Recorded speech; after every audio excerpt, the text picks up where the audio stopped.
성도 여러분 안녕하십니까? 우리 5층에 있는 어린이 가족들도 환영합니다. 네, 우리 사랑합니다. 예, 그리고 우리 아름다운 바이올린 해주는 효주 그리고 재원이에게 너무 감사를 드립니다. 하나님께서 이 아름다운 선율을 보고 너무 기뻐하셨을 것 같아요. 네, 감사합니다. 제가 이 설교 배정을 받고 참 많이 마음이 무거웠는데 그래도 금요일 저녁이라 좋았습니다. 어렸을 때부터 안식일 예배가 두 개가 있잖아요. 금요일 예배, 안식일 대예배. 근데 어려서부터 안식일 예배는 왠지 좀 뭔가 좀 약간 지루하고 이렇게 보링한 반면에 금요일 예배는 너무나 평안하고 여유가 있었던 것 같아요. 제가 사진 하나 준비했는데 사진 한 장만 보여드릴까요? 이거 말고 예, 요 제가 저 관 이름은 모르겠어요. 근데 인터넷 봤더니 저게 있더라고요. 저 관이 꼭 그 계속 예, 일단 제가 조금만 더 해도 예, 요게 무슨 관인지 모르겠는데 그 잔디밭 요 옆에 조그만 소강당이 있었습니다. 그래서 금요일 되면 저기에서 날이 좋을 때는 항상 어렸을 때 요 앞 잔디밭이 저 길이 없고 다 잔디밭이었어요. 그래가지고 목사님들이 이게 설교를 하고 우리는 별을 보면서 말씀을 들었는데 그때 주로 목사님들 지금 생각나는 분이 누구냐면 우리 남대극 교수님, 신계호 목사님, 김기곤 목사님, 오만규 교수님, 김명호 목사님은 특징이 이 화가 같은 이렇게 화가 모자라고 그러나요? 빵 모자를 늘 쓰고 그분은 설교 때 늘 그 시를 많이 낭서해요. 시. 그래서 어린 마음에 저분은 시인이구나. 나중에 사람들이 성경 박사라고 그러시는데 항상 그 호수 갔다 온 시를 읽고 그랬던 것 같습니다. 그래서 금요일 날 이분들이 하는데 이때가 어느 때였냐면 이 남대혁 교수님이나 김경훈 교수님이 다 박사를 따오고 막 그랬을 때요. 막 얼굴이 다 타가지고 미국에 갔다 오고 하여튼 까매가지고 열심히 그 설교를 하시던 내용은 생각이 하나도 안 납니다. 내용은 안 나는데 어린 마음에 어떤 생각이 드냐면 정말 저분들이 저렇게 하나님 말씀으로 어려운 성경이잖아요. 성경 다 어려운 줄 알았는데 너무나 열심히 또 즐겁게 해서 어린 마음에 하나님 말씀 갖고도 이렇게 즐거울 수가 있구나. 그걸 느꼈던 것 같아요. 그러면서 그분들 말씀을 들으면서 금요일 예배가 너무나 행복하고 좋았던 것 같습니다. 제가 바라기는 우리 어린이반 어린이들이 오늘 내용은 다 까먹었을 때요. 단지 이용학 장로님이 여러분들을 위해서 얼마나 열심히 하나님 말씀을 잘 준비했는지 여러분이 듣고 그 흔적, 기억을 기억하면 얼마나 좋을까 하는 그런 생각을 해보게 됩니다. 오늘은 제가 제가 창세기를 너무 좋아하는데요. 창세기 이야기를 이렇게 잠깐 생각해 보았는데요. 제목은 이제 이따가 얘기하고 창세기가 혹시 여러분 몇 장으로 구성된지 아십니까? 창세기가 그렇죠. 우리 이강희 집사님은 50장입니다. 그러면 창세기를 구분하는 그 방법이 많습니다. 나누는 쪼개는 게 뭐 개요가 여러 가지가 있어요. 근데 만약에 창세기를 두 개로 자른다면 전반부와 후반부로 자른다면 그러면 그 중간은 몇 장을 자르면 될까요? 우리 어린이들 25장. 역시 수학을 잘해. 내 그렇잖아. 25장의 반이 딱 25장이니까 정확한 답인데 내용적으로는 그렇지 않습니다. 몇 장에 자르면 반이 될까요? 어떻게 하셨어요? 이야, 센스가 있으셔. 맞습니다. 12장 1장부터 11장까지는 내용이 전 지구에 대한 지구 전체에 대한 주로 이야기고요. 나머지는 이제 족장에 대한 이야기인데 그 전 지구에 대한 이야기 가운데 1장부터 11장까지는 제가 성경 이렇게 보니까 세 가지의 큰 배틀이 나옵니다. 큰 전투죠. 사실은 누구의 그림 하나 보여주실까요? 이게 우리 어린이들이 알 것 같아서 제가 한 거예요. 누구와 누구의 배틀입니까? 잘 모르시죠? 성경에 보면 그래서 그 11장까지 누구와 누구의 배틀입니까? 네, 하나님과 사단의 배틀이죠. 근데 사실은 하나님과 사단은 이게 게임이 되지 않죠. 그러나 사단이 자꾸 하나님께 덤비는 거죠. 그래서 1장부터 11장까지는 세 번의 큰 배틀이 있는데 이슈는 이겁니다. 뭐냐면 막 그냥 싸우면 하나님이 금방 얘기했지만 누가 인간의 마음을 얻는가? 누가 인간의 마음을 얻는가? 그게 이슈입니다. 그래서 첫 번째 빅 배틀은 창세기 3장에 나오죠. 누구의 마음을 얻냐면 하와입니다. 여자 하와. 하와 여러분 너무 잘 아시죠? 하나님이 아담과 하와에게 뭐라고 얘기했습니까? 선악과 절대 먹으면 안 된다. 먹으면 죽을 거야. 근데 사단은 뭐라고 말합니까? 야, 절대 안 죽어. 이거 먹어도 안 죽는다. 강하게 거짓말을 하죠. 그럼 여러분, 하와는 하나님의 말을 들었을까요? 사단의 말을 들었을까요? 뭐 여러분들 너무 잘 알듯이 사단의 말을 듣습니다. 그래서 1라운드, 1배틀에서 누가 이겼습니까? 사단이 이긴 것처럼 보입니다. 그의 마음을, 하와의 마음을 사단이 뺏어갔어요. 어찌 됐든 라운드 2가 됐습니다. 창세기 6장인데 노아 홍수 전입니다. 노아 홍수 전의 세상은 영감액을 보면 창조 때와 거의 달라지지 않았다. 물론 죄로 인해서 아담과 하와가 쫓겨났지만 그 당시에 옆에 뭐도 있냐면 에덴 동산이 그대로 있습니다. 물론 들어가지는 못하죠. 왜 하나님이 에덴 동산을 남겨놨을까요? 네, 하나님은 에덴 동산을 통해 그들이 그곳에 다시 돌아갈 수 있음을 알려준 거죠. 그리고 그들이 제사를 통해 어린 양의 죽음을 통해 뭡니까? 그들이 언젠가는 다시 아담과 하와가 살던 에덴으로 돌아갈 수 있겠다는 희망을 갖도록 하나님이 그 세상을 그렇게 아름답게 유지하시고 쫓아냈지만 그들에게 그 방법을 알려주셨죠. 그런데 인간들은 어땠습니까? 인간들은 사단에게 마음을 점령당해서 성경에 보니까 어떡합니까? 성경에 그런 말이 있습니다. 그들이 육체가 됨이라. 그리고 온 땅이 하나님 앞에 패괴하여 강포가 땅에 충만한지라. 그리고 마지막에 그 마음의 모든 계획이 항상 뭐합니까? 악할 뿐임을 아시고. 네, 하나님께서 그렇게 노력하고 하나님께서 배려를 해줬는데 많은 인간들이 어떻게 합니까? 다 마음을 사단에게 뺏기고 나중 그들이 결국 다 수장될 수밖에 없어서 그래서 결국 남은 사람 누굽니까? 네, 노아와 그 8명의 가족들. 그래서 라운드 2 누가 이겼어요? 사단이 이긴 것처럼 보입니다. 왜냐하면 인간의 마음을 다 뺏어왔어요. 마지막 라운드가 창세기 11장에 나옵니다. 11장 바벨탑입니다. 이 바벨탑 사건은 이제 노아 홍수 끝나고 8명의 그 노아와 셈, 함, 야벳 8명의 가족들이 남았는데 이제 8명만 남았으니까 믿음으로 멋지게 시작하면 되잖아요. 그래서 하나님께서 무지개도 주시고 하나님이 그들에게 약속하였죠. 이제 여기 생육하고 번성하고 땅에 흩어져서 그 중에 번성해라 축복하시면서 그런 얘기를 했어요. 근데 중요한 것은 시간이 좀 지나서 사람이 좀 많아지니까 이 사람들이 뭡니까? 사단에게 영향을 받고 사단의 정신을 받아서 하나님께서 땅에 흩어져서 충만하라고 그랬는데 어떻게 합니까? 이분들이 다 뭐라 하냐면 우리의 이름을 내고 흩어짐을 면하자. 우리의 이름을 내고 자기 중심으로, 하나님 중심이 아니라 자기 중심으로 사단의 정신, 교만한 정신이 그리고 흩어짐을 면하자. 그리고 바벨탑을 쌓아가는 것입니다. 물론 하나님께서 그들의 언어를 다 다르게 해서 흩었지만 그들 마음속에는 여전히 뭐가 있습니까? 그들 마음 가운데는 말은 못하지만, 말은 서로 달랐지만 그들 마음 가운데는 여전히 우리의 이름을 내고 교만한 마음, 흩어짐을 면하자, 하나님을 대적하는 마음이 가득 차 있다는 것입니다. 이 세상은 어떤 면에서는 하나님이 연전연패, 삼패한 것처럼 보입니다. 그래서 1장부터 11장까지는 하나님이 모두 다 패해서 11장 끝부분은 뭡니까?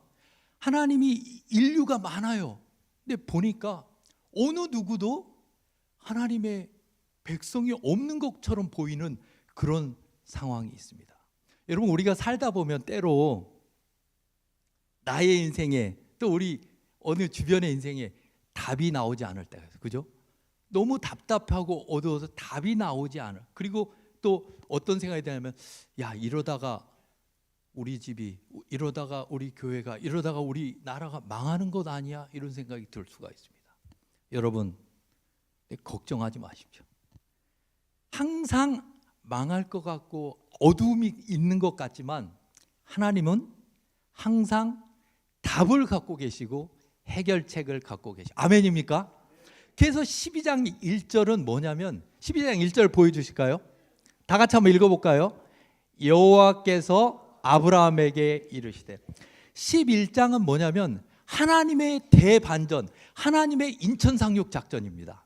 사단이 자기가 다 이긴 것 같지만 하나님은 항상 뭡니까? 필살기를 준비하시고 하나님께서 무언가를 할 수 있는 힘을 발견하셔. 그래서 여기 보면 여호와께서 아브라함에게 이르시되 그랬는데, 그 이르시되가 히브리어로 아마르입니다. 우리가 지금 볼 때는 여호와께서 아브라함에게 이르시되 이렇게 되어 있지만 히브리어 원문에 보면 제일 먼저 오른쪽에 아마르 나옵니다. 아마르, 두 번째 야훼 아브라함.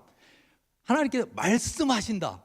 제일 앞에가 중요한 거예요. 말씀하신다. 여호와가 아브라함에게. 그래서 여러분, 대단한 중요한 것은 말씀하시는데 뭡니까? 하나님께서 어떤 말씀을?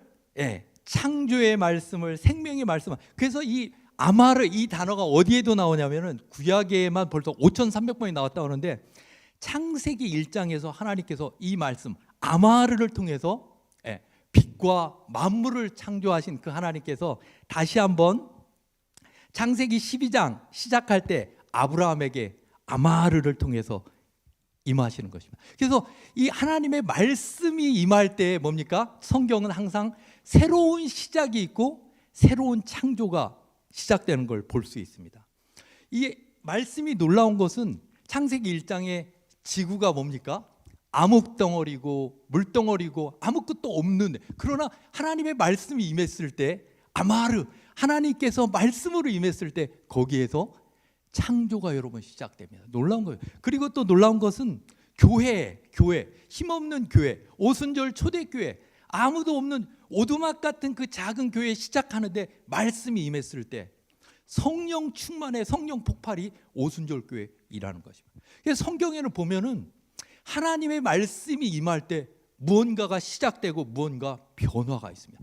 성경에 많은 믿음의 인물 셀 수도 없죠. 모세, 다윗, 아브라함, 너무나 많은 사람이 있는데 공통된 특징은 아마르, 하나님의 말씀이 임할 때 그들에게 무언가 시작되고 변화가 시작된다는 것입니다. 그래서 저는 오늘 이 아마르 야훼 아브라함을 한번 우리 이름을 넣고 한번 여러분들 따라했으면 좋겠어요. 제가 아마르 야훼, 예를 들어 이용학 이렇게 하면 여러분들이 저 따라서 같이 하시면 되겠습니다. 아마르 야훼, 자기 이름. 다시 한번 해주세요. 자기 이름 따라서 하면 되고 이용하기 이용. 다시 한번 하겠습니다. 시작. 아마르 야훼 이용학. 그건 뭐냐면 아마르 말씀하십니다. 역동 생명의 말씀, 창조의 말씀이 시작되는데 하나님이 이용학에게 말씀하셔요. 그때 여러분 새로운 변화, 새로운 빛, 새로운 창조가 시작되는 거예요. 우리 태능교회를 넣어서 한 번만 더 해볼까요? 아마르 야훼 태능교회 다 같이 해보겠습니다. 시작. 아마르 야훼 태능교회. 한 번 더 힘차게 하겠습니다. 시작. 아마르 야훼 태능교회. 말씀하십니다. 야훼 여호와께서 누구에게? 태능교회에게. 여러분 하나님의 말씀이 임하면 그냥 끝난 것입니다. 뭔가가 시작됩니다. 생명도 시작되고 에너지가 시작되고 변화가 시작되고 세상이 막을 수 없는 힘으로 시작되는 것입니다. 그래서 말씀이 임한 다음에 아브라함은 여러분 완전히 다른 사람이 됩니다. 그 전에 아브라함은 그저 뭡니까? 평범하고 보통 착하고 선한 보통 사람이었습니다. 근데 하나님의 말씀 아마르가 그에게 아브라함에게 임했을 때 이제 아브라함은 뭡니까? 그의 인생에 흐릿했던 인생이 환하게 비치면서 뭡니까? 목적이 자기가 가야 될 길이 여러분 분명하게 보여요. 옛날에 보이지 않던 나 뭐 하지? 누가 애들한테 우리 물어보죠. 너 뭐 할 거니? 뭐 할까요? 대통령 할까요? 과학자 할까요? 뭐 선생님 할까요? 의사 이랬던 것이 아브라함이 분명해집니다. 내가 저걸 해야 되는구나. 그리고 내가 저기에 가야 되는구나. 내가 서야 될 자리, 내가 할 일이 분명해지는 것입니다. 20세기의 기독교 지도자 중에 프란시스 셰퍼라는 분이 있습니다. 사진 벌써 금세기 최고의 지성 아마 들으신 분이 있을 수도 있는데 이분은 1912년에 태어났습니다. 미국 분이십니다. 근데 미국에서 태어나셨는데 아버지가 목수였습니다. 그래서 너무나 가난하고 어려워서 중고등학교 때 살면서 이분이 목수일을 계속하면서 항상 마음속에 절망과 불만이 가득했어요. 나에게는 희망이 없다. 우리 집에는 돈이 한 푼도 없어요. 빵 사 먹을 돈도 그 생계를 유지할 목수에서 돈도 없는 거예요. 너무나 어려우니까 불만과 원망 또 삶에 대한 회의가 가득한 사람이 셰퍼였습니다. 그리고 나는 이 세상에서 별로 쓸모 있는 사람이 아닌가 봐. 그런 생각. 왜냐하면 너무 가난하니까 내가 할 수 있는 거 아무것도 없어. 그러다가 그가 18살이 되는 1930년 셰퍼가 우연히 그 성경책을 누구한테 얻게 됐어요. 그리고 그가 성경책을 읽게 됐는데 성경책을 읽다 보니까 너무 재밌는 거예요. 그래서 그 18살 소년이 성경을 6개월 만에 완독을 했어요. 근데 셰퍼가 성경을 완독하고는 깜짝 놀랐어요. 왜 놀랐을까요? 셰퍼는 인생에 대해서 불만이 많았어요. 나는 망했다. 내가 무슨 가치가, 난 돈도 없어. 이 세상에 살 가치도 없어. 생각하는 그 셰퍼에게 성경을 읽고 셰퍼가 뭐라고 썼냐면 내가 인생에 가졌던 모든 고민, 불만, 도전 모든 그거에 대한 답을 성경에서 나는 발견하게 됐다 그랬어요. 아멘. 그러면서 그가 성경만이 내 인생에 줄 수 있는 해결 책이구나 깜짝 놀랐어요. 그리고는 그 다음에 여러분 말씀이 셰퍼에게 아마르 야훼 셰퍼입니다. 셰퍼의 마음이 인생이 변하게. 그리고는 뭡니까? 나 이제 이렇게 살면 안 돼. 공부해야지. 그러면서 그가 웨스트민스턴 신학교라는 학교에 입학하게 됩니다. 그리고 공부를 열심히 했어요. 그리고 훌륭한 청년 목사가 됐죠. 훌륭하다 보니까 미국 교회에서 이제 WCC 연합 그걸 창설하면서 이 셰퍼를 유럽에 1948년 유럽 선교사로 파송했습니다. 너가 유럽에 가서 교회를 돌아보고 연합해서 WCC 그걸 창설하는데 그 사람들의 힘을 빌리도록 해라. 그래가지고 똑똑한 셰퍼가 유럽에 갔어요. 유럽에 갔더니 셰퍼가 좋았을까요? 안 좋았을까요? 좋았습니다. 교회가 여러분 좋아요 안 좋아요? 유럽 교회가. 유럽에 가보신 분들은 알지만 성당 교회 너무 좋잖아요. 너무 좋아서 대단하다. 정말 유럽은 대단하구나. 그래서 교회에 갔어요. 교회에 갔는데 교인이 있어요 없어요? 성당은 어마어마한데 교회에 갔는데 사람이 없는 거예요. 몇 명밖에 없는데 정말 노인들만 있어요. 깜짝 놀랐다고 그래서 셰퍼가. 이거 왜 이러지? 이 좋은 교회, 이 좋은 태능교회에 노인 몇 분만 계시는. 그리고 더 놀란 게 있어요. 셰퍼가 이제 목사님이 와서 설교를 하잖아요. 우리도 다 제가 성경을 안 갖고 왔네. 근데 다 적어왔네. 성경을 놓고 성경에 대해서 얘기하잖아요. 근데 셰퍼가 예배드리러 갔는데 뭐라고 설교하냐면 목사님이 성경은 믿을 수 없는 거라고 설교하는 거예요. 그러면서 여러분 창세기 1장부터 10장까지는 설화입니다. 성경은 사실은 믿을 수 없는 내용이 너무 많아요. 여러분 골라서 믿으세요. 성경은 설화가 많습니다. 이런 식으로 설교를 하는 겁니다. 교인이 늘겠어요 안 늘겠어요?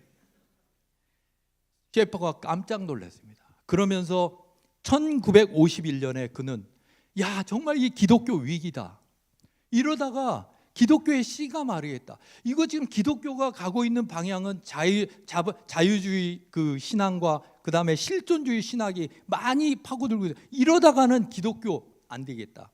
원래의 기독교를 회복하지 않으면 안 되겠다. 그러면서 셰퍼가 기독교의 진리, 근본 진리와 실천을 회복하자 운동을 합니다. 그러면서 셰퍼가 강조한 것은 기독교의 여러분 기본 진리가 뭡니까? 네? 사랑. 기독교의 기본 진리가 성경책이죠. 성경책. 셰퍼는 그 유럽 목사님들, 유럽 신학자들이 여러 가지로 말하던 성경을 들고 외치기 시작. 그리고 셰퍼는 얘기했습니다. 성경에는 단 한 줄도 설화가 없습니다. 성경은 단 한 줄도 역사가 아닌 것, 실제가 아닌 것이 없습니다. 거기에 더해서 셰퍼는 뭘 얘기했냐면 성경은 지식, 그저 있는 지식, 진리만을 얘기하는 게 아니라 살아있는 하나님의 성령이 우리와 함께 하시면 이것은 살아있는 그저 문자적인 지식이 아니라 넘치는 에너지고 우리들을 변화시킬 수 있는 유일한 힘입니다를 설파하기 시작했어요. 그러면서 여기 사진 좀 보여주실까요? 그분이 라브리 공동체라 여러분 들어보셨는지 모르겠어요. 이게 전 세계적으로 꽤 많다는 거예요. 라브리 공동체. 이게 처음에 스위스에서 시작한 건데 이거는 방식이 달라요. 우리는 보통 전도 다니는데 여기는 사람들이 찾아오는 겁니다. 인생에 의문이 있고 인생이 궁금하고 인생이 실패한 사람들이 찾아옵니다. 그리고는 디베이트를, 논쟁을 토론을 하는 거예요. 뭐 이 셰퍼하고도 하고 거기 사람들하고 토론을, 뭐든 좋습니다. 모든 방면 괜찮아. 정치, 사회, 문화, 뭐 자기 인생, 정신병 다 괜찮아. 마약 다 괜찮아. 그런데 중요한 사실은 이 토론을 할 때 셰퍼의 유일한 답은 성경이었습니다. 그는 성경을 가지고 그 모든 인생의 문제에 대해서 토론하고 정말 심도 있게 일주일씩 10일씩 끊임없이 토론하고 답을 주고 고민하고 기도하는. 근데 여러분 놀라운 사실은 거기 왔던 마약 먹은 사람들, 술집에 있던 사람들, 실패한 사람들, 사업에 망한 사람들, 이런 사람들이 셰퍼와 대화하고 하나님의 말씀으로 갔을 때 성령께서 그들을 살아나게 하셔서 정말로 죽었던 사람들이 다 살아나는, 저 시골에 누가 가겠냐 생각했는데 그 다음부터 엄청난 사람들이 거기를 방문하고 거기에 대해 새롭게 되어서 죽어가던 유럽 교회가 정말로 작게나마 다시 말씀으로 부흥하는 놀라운 계기가 되었다고 합니다. 여러분, 우리 삶에 어두움이 가득 차고 어두움이 많다고 느낄 때가 때로 있습니다. 하는 일이 안 되고 풀리지 않는다고 생각할 때가 있습니다. 여러분 걱정하지 마십시오. 하나님은 아마르 시작의 때를 갖고 계십니다. 그걸 믿으세요. 하나님만은 자기의 그 시계가 있으신데 가장 적당한 때에 시작하시고, 무엇으로 시작하시냐면 말씀으로 시작하시고, 그 말씀으로 시작하신 하나님께서는 모든 상황을 반전시키시고 죽은 영혼에게, 죽어가는 조직에, 무너진 모든 것에 다시 한번 생명을 불어넣을 수 있는 힘을, 에너지를 갖고 계신 것이 하나님이라는 사실을 창세기 12장 말씀해주고 있다는 것입니다. 두 번째로 이제 말씀으로 인한 하나님께서는 아브라함에게 구체적으로 할 일을 지시하십니다. 여기 성경처럼 한번 다 같이 읽어볼까요? 시작. 너는 너의 본토 친척 아비 집을 떠나 내가 내게 지시할 땅으로 가라. 네. 하나님께서는 임하실 뿐만 아니라 구체적으로 무엇을 해야 하는지 아브라함에게 알려주시는데 핵심이 그겁니다. 너의 살던 고향, 너의 친척 친구들을 떠나라는 것입니다. 여러분, 당시에 아브라함이 살던 갈대아 우르라는 지역이 어떻게 문명이 발전된 곳이었을까요? 아니면 원시적인 곳이었을까요? 그때가 BC 2000년경이라고 합니다. BC 2000년이면 지금으로부터 4000년 전입니다. 그리고 우리 한국의 그 연변을 보니까 고조선, 단군 선생님이 우리 고조선을 창조하던 때 아브라함이 갈대아 우르, 비슷한 연배입니다. 그때 여러분 갈대아 우르가 어떤 곳일까요? 우리 어린이들 지금부터 4,000년 전이면 어땠을까요? 화장실이 있을까요, 없을까요? 화장실이 없죠. 그런데 이거를 1929년에 영국의 고고학자 레오날드 울리 박사가 발굴했습니다. 한번 사진 보여요. 예, 이분입니다. 그 전까지는 다 아브라함을 그냥 그 굉장히 원시적인 사람으로 생각을 했습니다. 근데 이 영국의 레오날드 울리가 진짜로 저걸 다 탐사를 한 거예요. 그 사진, 그러면서 그 기사를 제가 간단하게 읽어드리겠습니다. 이 울리 박사에 대한 우르에 대한 거기 기사인데요. 그는 역사상 최초로 전설과도 같았던 아브라함의 고향 갈대아 우르를 발굴해 세상에 알린 것이다. 발굴의 결과는 대단했다. 양떼를 이끌던 유목민으로 추정되던 아브라함의 이미지가 확 바뀌었다. 그의 고향 우르는 수메르 땅의 최대 번영기였던 우르 제3왕조로 문명사회다. 그러니까 그 아브라함이 살던 우르가 왕조, 우르 제3왕조에 그게 있었습니다. 그리고 지구라시라는 신전을 중심으로 방이 14개 되는 보기층의 거대한 저택도 발견됐다. 그중 관심을 끈 것은 우르왕의 무덤으로 그 무덤에서 함께 발굴된 화려한 장신구는 물론 왕의 상황을 보여준 우르의 깃발이라는 그림판도 관심을 모았다. 그중 바퀴 달린 전차 모습은 믿기 힘든 수준의 문명 발달을 보여준다. 제가 사진을 몇 개 준비했거든요. 예, 여기 보면 저게 그 그림판인데요. 제일 아래 줄 보세요. 예, 저게 전차입니다. 저거 얘기해요. 여기서 저 전차들이 많죠. 전차를 바퀴, 예, 그래서 전쟁을 할 때도 전차를 끌고 다녔다는 거고요. 다음 사진, 예, 저게 고도의 저 문자가 그대로 여기 아브라함 시대에도 문자가 저들이 상형 문자 저런 걸 갖고 문자를 갖고 있었다는 거예요. 그 다음, 예, 이게 지구라시라는 신전인데요. 엄청 큽니다. 그런 신전들을 그 당시에 갖고 있어요. 그 다음, 예, 그리고 이게 아브라함 우르 그 갈대아 우르에 있었 신들, 특별히 그 당시 사람들은 달신을 섬겼다고 그래요. 그래서 달신, 예, 그 다음, 네, 그 사람들이 입었던 옷입니다. 옷. 네, 그래서 됐습니다. 그래서 여기 보면 문명이 발달한 그 고향을 떠나는 아브라함의 일이 여러분 쉬웠을까요? 어려웠을까요? 네, 사실은 쉽지 않았을 것 같아요. 제가 그 생각을 한번 떠난다는 생각을 한번, 여러분들 이사를 자주 가시는 분들 있는지 모르겠는데 저도 뭐 이사를 자주는 안 갔습니다. 근데 제가 예전에 그 인도공 교회라고 아시는지 모르겠네. 되게 조그만 안양의 교회를 다녔습니다. 1997년부터 한 6, 7년 다녔습니다.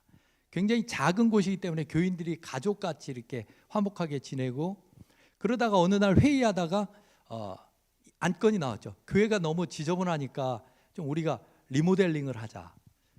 근데 리모델링 하니까 돈이 없잖아요. 그러니까 돈이 없는데 그럼 어떻게 하죠? 그랬더니 우리가 그러면 돈이 있는 것부터 한번 고쳐보자. 이래갖고 처음에는 방 밑에 조그마고 이렇게 거기를 고치기 시작했어요. 근데 조금 고치다 보니까 여기 안 고친 데가 좀 지저분하잖아요. 야, 그러면 좀 다른 데도 고치자. 그러면서 다른 데도 고치고 교인들이 또 고쳐가는 걸 보니까 막 헌금이 더 나오는 거예요. 근데 우리가 일을 하면서 돈이 없으니까 고치는 거는 사람 부르지 말고 우리가 직접 하자 그랬어요. 그래가지고 직접 하는데 저희가 집이 그때 수원이었거든요. 안양까지 거리가 됩니다. 진료 6시에 마치면 진짜 그때 아마 밥도 거의 안 먹었던 것 같아요. 신나게 차를 몰고 안양까지, 인도공까지 옵니다. 그리고 세워놓고는 제가 했던 것 중에 제일 했던 게 화장실을 다 이렇게 부셔가지고 빼는 거였어요. 근데 제가 재질이 없다 보니까 화장실 도자기를 잘못 깨가지고 제가 좀 다쳤던 것 같아요. 그 막 좀 손에 막 피도 나고. 하여튼 그렇게 하면서 우리가 같이 끝나면은 같이 또 늦은 시간에 국수 끓여서 밥도 먹고, 그러면서 이렇게 또 안식일 날 저녁에는 같이 볼링도 치고 정이 많이 들잖아요. 그래서 저희가 어쩔 수 없이 이제 병원이 옮기기 때문에 춘천으로 가야 되는데 그 한 6년, 7년, 한 5년, 6년 같이 있었을 거예요. 5년, 6년 있었는데도 정말 그 떨어지는 마지막 안식일에 제가 얼마나 마음으로 저는 거의 안 울었던 거 같고 우리 와이프는 많이 울었던 것 같아요. 너무 근데 진짜 발이 안 떨어져. 그 인도원교회 떠나기가 싫어가지고 너무너무 하여튼 그랬던 기억이 납니다. 근데 지금 아브라함의 이야기를 생각해 보면 아브라함이 75살이었거든요. 예.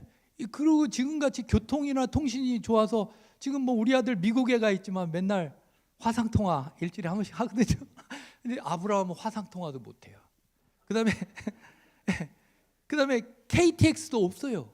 비행기도 없어요. 한 번 떠나면 끝.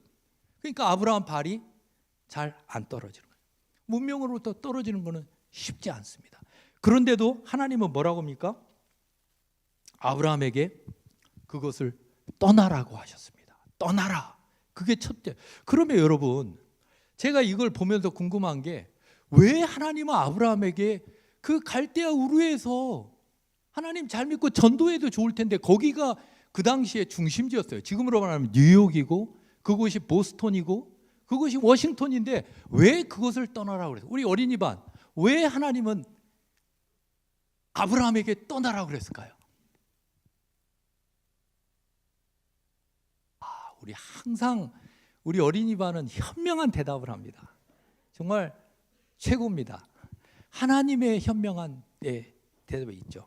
근데 보통은 우리가 이제 떠나라고 한 이유를 우상 숭배나 문명의 오염으로부터 떠나라고 한다고 이렇게 보통 생각을 합니다. 그 틀린 말은 않고 맞습니다. 근데 저는 그것을 소극적 이유라고 보고 적극적 이유로 볼 때는 우리가 아브라함이 과연 떠나서 그러면 무엇을 했는가를 생각해 보면 또 답이 나옵니다. 여러분, 아브라함이 그 갈대아 우르를 떠나서 나그네 생활을 했다고 그랬는데 몇 년간 나그네 생활을 했을까요? 여러분 혹시 아시나요? 몇 년간? 아브라함이 그것을 떠난 지가 75살입니다. 그럼 아브라함이 죽은 나이가 몇 살이죠? 120세는 좀 너무 일찍 죽은 거고 175세. 그러니까 여러분 75 빼기 175니까 정확하게 100년을 나그네 생활. 나그네 생활 100년 많은 거예요, 적은 거예요? 예? 많아요. 적지 않습니다. 저희 100살까지도 못 살아요. 근데 나그네 생활을 100년간. 그래서 제가 한번 생각을 해보세요. 창세기를 보면서. 그러면 아브라함은 100년간 나그네 생활을 했어요. 하나님께서 가라 그래서 약속의 땅 가서 했어요. 그러면 생각을 해보세요, 여러분. 아브라함이 100년 동안 한 일이 뭡니까? 우리 똑똑한 재원이 아브라함이 한 일 한 가지만 얘기해 보세요.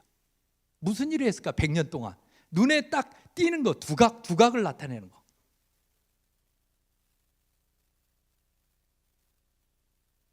굉장히 중요하죠. 이삭을 낳았어요.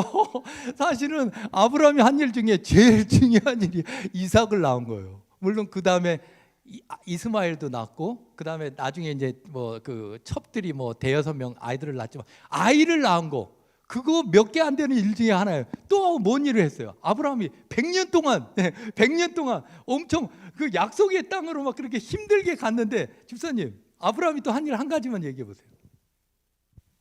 아브라함이 땅이 있었어요, 여러분? 땅이 넓은 땅이 있었을까요? 땅이 있었어요, 없었어요? 성경 정확하게 보세요. 있었어요. 없었다는 것은 틀린 겁니다. 있었습니다. 무슨 땅이 있었어요? 아브라함 땅이 있었잖아요. 땅 샀잖아요. 막벨라 동굴. 막벨라 동굴, 자기 부인 죽었을 때 장례하려고 막벨라 동굴을 사고 전쟁도 한 번 했어요. 언제 했어요? 네? 룻이 잡혀갔을 때. 근데 제가 성경을 이번 준비하면서 열심히 여러 번 봤거든요. 그 부조화 선자보. 근데 놀라운 것은 아브라함이 100년 동안 한 일이 별로 없어요. 한 일이 없어요, 한 일이. 100년 동안 나 부끄러워요, 진짜.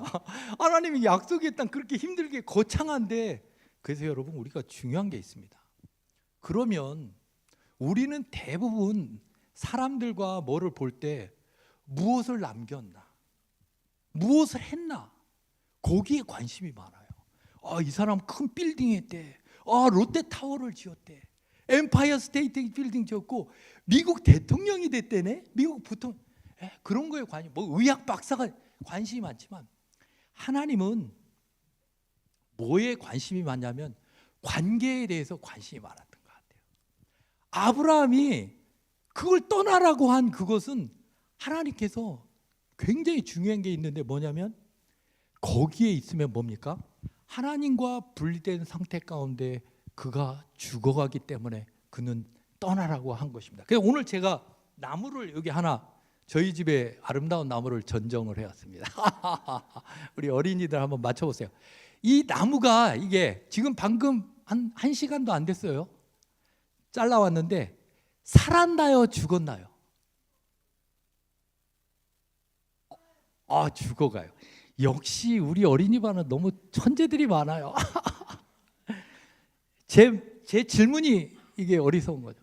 살지도 죽지도 않고 죽어가고 있습니다. Going to. 하나님은 아브라함에게 그거를 알려주고 싶었던 거예요. 여러분, 하나님과 분리된 사람, 하나님과 분리된 문명은 아무리 애굽 문명, 수메르 문명, 이집트 문명, 미국 문명이라 할지라도 아무리 대단한 문명, 아무리 대단한 사람, 아무리 대단한 권력이라 할지라도 죽어가고 going to die, 죽어가고 있는 거예요. 결국 죽습니다. 생명이 없어요. 생명이. 그래서 하나님께서 아브라함에게 알려주고 싶어 했던 것은 이것이 다시 어디에 접붙여져야 되냐면 살아있는 나무, 살아있는 생명 되시는 하나님, 생명 자체인 하나님과 연결될 때 이 나무는 살아있기 때문에 그걸 알려주셨던 것입니다. 여러분, 아브라함이 살면서 업적을 많이 남기면 얼마나 남기겠습니까?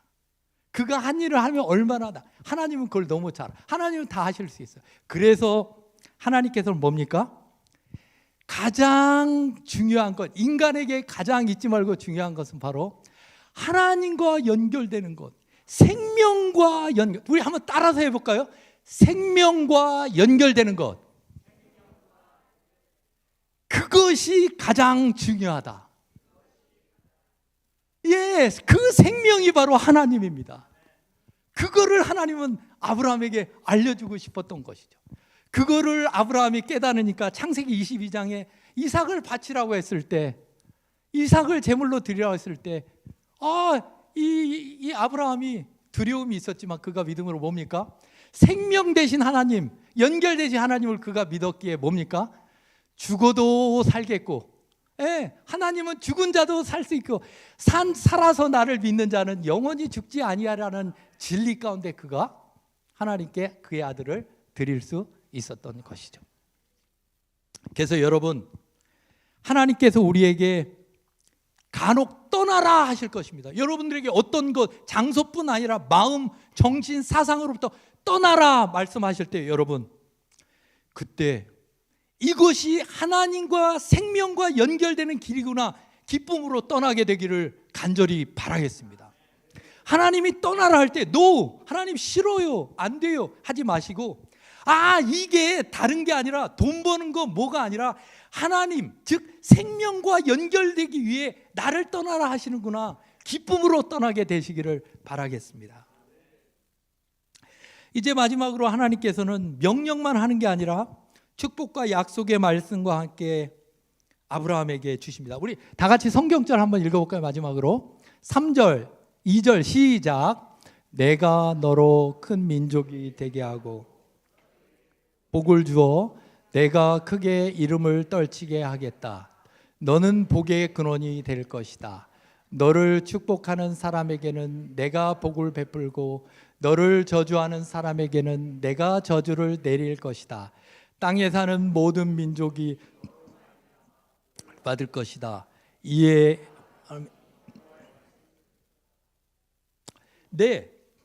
하나님께서 이제 가라고 말씀을 했을 때 아브라함은 어떻게 했다고 그랬습니까? 그는 주저함 없이 순종합니다. 근데 제가 생각을 해봤어요. 여러분, 우리 현실 생활에서 정말로 하나님이 제가 일 열심히 하는데 어느 날 꿈에 나타나셔서 용화가 너 남은 인생을 에티오피아에 가서 거기서 봉사해라. 장로님, 제가 기쁨으로 갈까요 안 갈까요? 오 예스 하고 갈까요 안 갈까요? 힘듭니다. 하나님, 그건 조금 어려울 것 같아요. 근데 왜 그게 사실은 진짜로 그게 쉽지는 않은 것 같아요. 이 마가복음 10장에 보면 예수님을 만나러 온 한 부자 법관이 나옵니다. 그분 굉장히 훌륭한 분이에요. 그분이 예수님께 나왔어요.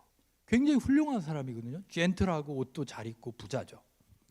예수님, 어떻게 하면 영생을 얻겠습니까?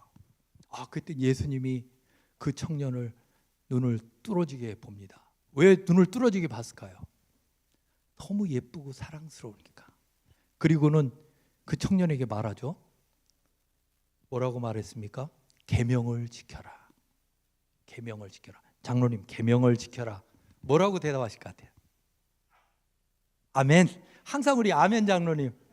근데 그 법관이 얘기합니다. 예수님, don't worry. 그거 문제 없습니다.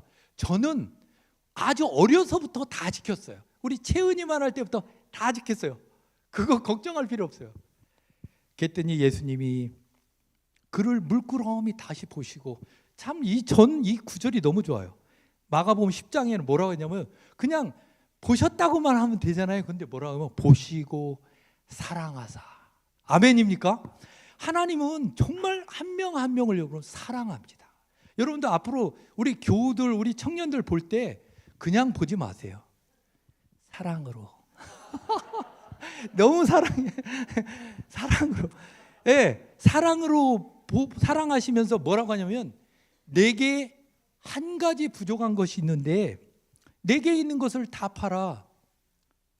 가난한 자를 다들에게 주라. 그리고 와서 나를 쫓으라. 그랬더니 뭔 구절이냐면 그가 재물이 많음으로 슬픈 기세 근심하며 가니라. 제가 이 이야기를 읽으면서 이건 남의 이야기가 아니다. 내가 정말 예수님을 만났다면 나도 쉽지 않았겠다. 그런 생각을 해보면서요. 마지막으로 제가 저의 요즘 신앙 가운데 저희 신앙을 돌아보면서 제일 의미 있는 일이 무엇이냐? 저는 요 근래에 일어났던 일 중에 제일 의미 있는 일로 저는 이미진 집사님 일이 저에게 가장 이미진 집사님이 누굽니까? 네, 사진 우리 교회에도 왔죠. 우리 김태령 장로님의 며느리이시고 또 전 태능교회 청년입니다. 저는 이렇게 이미진 집사님 같은 분이 우리 태능교회 청년이었다는 것에 대해서 정말 뿌듯함을 느껴요. 아마 옛날 이스라엘의 사람들이 당대에 다니엘이 자기네 민족 총리였고 자기의 민족 중에 에스더가 있은 거에 대해서 프라우드하고 그들 때문에 어떻게 합니까? 믿음이 많이 자라는 거죠. 저는 우리 이미진 집사님 같은 많은 사람들이 우리에게 또 다른 신앙의 자극을 줘서 제 딸이었으면 어떻게 했을까 제가 다시 한번 생각하고 반성하는 계기가 돼서 제가 간단하게 재림 신문에서 발췌를 해왔는데요. 간단하게 내용을 여러분들한테 한번 나누겠습니다. 여기 제목이 뭐냐면 이미진 집사의 안식일 시험 소송은 굽이굽이 하나님께서 섭리하고 인도하신 역사의 발걸음이었다. 이 시작은 언제냐면 21년 2월입니다. 임 집사님이 제2대학교 법학전문대학에 서류 전형에 합격했습니다. 그런데 면접 시간이 토요일 오전이 걸렸어요. 그래서 이미진 집사님이 학교에 요청했어요. 토요일 일몰 후 면접하면 감사하겠습니다. 변경해 주십시오. 그런데 학교에서는 안 돼. 그건 너 마음이지 우리 학교 알아서. 그리고는 이미진 집사님이 고민하면서 면접에 안 갔고 불합격 처리됐어요. 그래서 벌써 3년 동안을 그가 안식일 때문에 시험을. 그래서 이미진 집사님이 이건 이러면 안 되겠다. 그리고 행정 소송을 제기한 것이죠. 그래서 21년 5월 21일 1차 변론, 6월 24일 2차 변론했습니다. 그리고 21년 9월 16일 날 1심 판결이 났어요. 1심 판결이 어떻게 됐을까요? 기도 열심히 하고 믿음으로 갔으니까 어떻게 됐을까요? 승소했을까요? 기도 열심히 했는데도 1심에서 패소가 됐습니다. 여러분, 기도한다고 무조건 승소하는 건 아닙니다. 하여튼 패소가 됐어요. 그런데 중요한 사실은 패소가 됐지만 김희진 집사님도 그렇고 한국연합회에서 그래 2021년 10월 이거는 이렇게 끝날 일이 아니다. 이거는 전 교회 청년들 안식일 문제에 바로미터가 될 수 있기 때문에 우린 포기할 수 없다. 그리고 한국연합회에서 변호사를 또 한 명 선임해서 2명이 이미진 집사님과 함께 팀을 이루어서 한번 해보자. 그리고 본격적으로 항소에 뛰어들었습니다. 그래서 22년 3월 1차 변론, 22년 7월 2차 변론 나고 22년 8월 25일 날 2심이 판결 났습니다. 2심 어떻게 됐을까요? 2심은 여러분 승소했습니다. 그 승소 내용이 뭐냐면 임 씨는 수학 능력과 무관한 종교적 양심으로 최종 판문에 들어서 보지도 못하는 불평등이 발생했다. 이런 거부 행위는 종교적 양심을 이유로 한 간접 차별에 해당하기에 거기에 판결한다. 그래서 승소했습니다. 아멘입니까? 네, 여기서 끝났으면 좋죠. 근데 채 2주가 지나지 않아서 2022년 9월 8일 그 제2대 로스쿨에서 열이 받아가지고 대법원에 상고를 합니다. 예, 대법원에. 그래서 대법원에서 이게 되는데 중요한 거는 대법원에 2024년 그러니까 올해입니다. 올해 1월에 18일에 대법원 판결을 앞두고 심리가 열렸는데 이게 보통 대법원도 4명씩 한다고 그래요. 4명이 한 그룹. 근데 이 문제에 대해서 토론을 했는데 다들 대법관이 너무 중요하다. 이 문제는 종교의 자유, 양심의 자유 이런 것들이 포함됐기 때문에 사회적 파장이 너무 크기 때문에 전원 합의체로 해야 된다. 그래서 이 토요 안식일, 토요 시험 문제가 전원 합의체로 올라왔어요. 그러니까 굉장히 중요해진 거죠. 그리고 이 시험만 갖고 22년 2월 다른 문제와 함께 토론하는 게 아니라 단독 심리. 토요 시험 하나만 갖고 전원이 심리하는 2월 22일 날 그런 일이 있었어요. 그리고 22년 3월 30일 날 선고를 앞둔 마지막 안식일 무슨 일이 있었습니까? 예, 전교인 우리 안식교인들 기도해 달라고 그래서 전교인 전국 합심 기도가 있었습니다. 그리고 2024년 4월 4일 오전 10시 7분 어떻게 됐을까요? 네, 판결이 났는데 뭐라면은 불합격 처분 취소권에 대한 상고를 기각한다. 아멘입니까? 네, 대법원에서. 그러면서 이 기자가 마지막으로 간단한 결론을 씁니다. 이미진 집사가 승소하는 순간이었다. 지루하고 답답했던 3년입니다, 여러분. 굉장히 긴 3년 동안의 법정 다툼이 종결되는 순간이었다. 하나님의 율법을 존귀히 여기는 자가 승리하는 엄숙하고 거룩하고 짜릿한 순간이었다. 아멘입니까? 네, 여러분, 저는 정말 이런 일들을 보면서 우리 가운데 삶에 여러 가지 어두움과 암흑이 오지만 여러분, 시작은 인간이 하는 게 절대 아닙니다. 어떤 머리 좋은 사람, 유능한 기획자, 유능한 프로그래머가 시작하는 게 아닙니다. 하나님은 다 준비하고 계십니다. 그리고 하나님의 시작은 늘 하나님의 아마르, 말씀과 함께 시작됩니다. 그분의 말씀은 여러분 엄청난 에너지가 있습니다. 그걸 여러분 셰퍼 목사님이 경험을 했습니다. 여러분 제발 삶 속에 한번 그 하나님의 말씀의 에너지를 한번 경험해 보세요. 하나님의 말씀은 그저 글이 아니라 살았고 운동력이 있어 우리의 골수와 우리의 인생과 우리의 삶과 우리의 모든 어두움과 우리의 모든 걸 쪼개고 다시 모든 걸 새롭게 할 수 있는 생명의 집합체, 생명의 에너지가 바로 하나님의 에너지입니다. 다시 한번 이 말씀을 정리하면서 아브라함을 부르시고 그에게 힘을 주시고 그를 통하여 새 역사를 이루신 하나님께서 오늘도 아마르 야훼 여러분입니다. 아마르 야훼 태는 교회입니다. 하나님이 부르시면 여러분 세상에 어느 것도 막을 수가 없습니다. 왜냐하면 하나님을 누가 막습니까? 아마르 야훼 어린이반입니다. 어린이만 하나님이 충만케 하시면 어느 누가 건드릴 수가 없는 것이죠.